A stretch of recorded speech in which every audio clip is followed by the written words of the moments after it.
Today we're checking out a more affordable mini projector by ClokoWe. This is model number T800. I want to thank them for sending this over to review on the channel. Normally just under $100. It's actually on sale for just over $60, but is currently 36% off. This one rotates 270 degrees. This one's also pretty unique that it has 6 built-in starlight modes.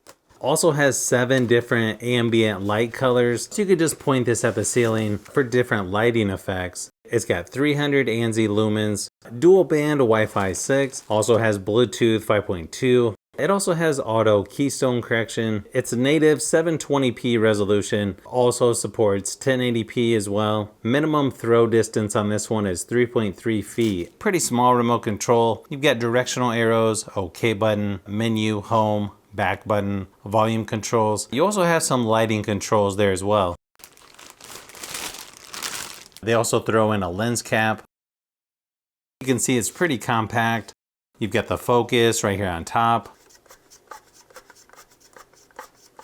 Nice rubber pad here on the bottom to keep it from moving around. You've also got a mount there in the middle if you want to put this on a tripod or mount it to the ceiling. You've got ventilation on the bottom, speakers on each side.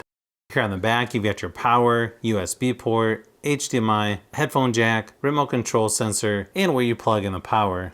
You can see just how much it rotates. Obviously, once you have everything plugged in, you'll be a little more limited there.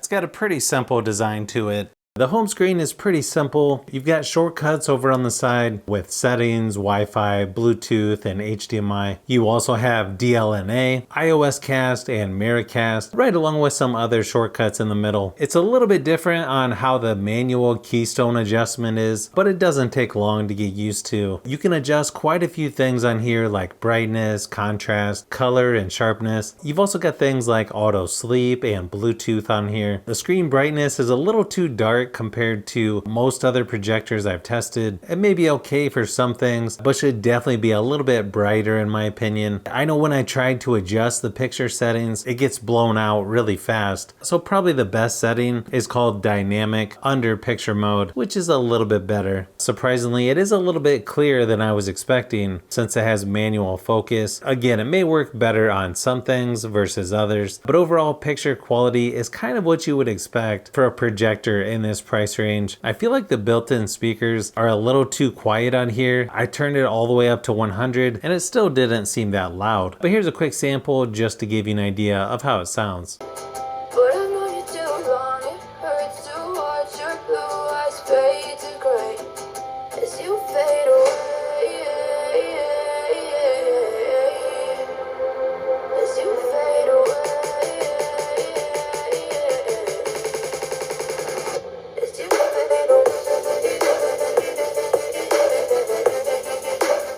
It seemed to do okay when I was testing out my iPad. Text is pretty sharp on here as well. But when playing games like Asphalt Legends Unite, you could tell it's a little bit darker on here versus most other projectors I've tested recently. I didn't notice any lag or delay when using my Xbox controller on my iPad or when playing some retro games. But again, the brightness could definitely be better because it's harder to see things in shadows or darker areas. It might depend which games you're playing, but if you need a projector for gaming, I would probably take a look at the Arzen Easy D1 projector that I tested recently because that's probably one of the best that I've looked at in this category. This one definitely is a little more unique where you can put different galaxies and colors on the ceiling if you want. So I could see some people interested in that. It definitely has better focus than their T08 model, but as far as overall picture quality and brightness, there's a lot of room for improvement when it comes to those.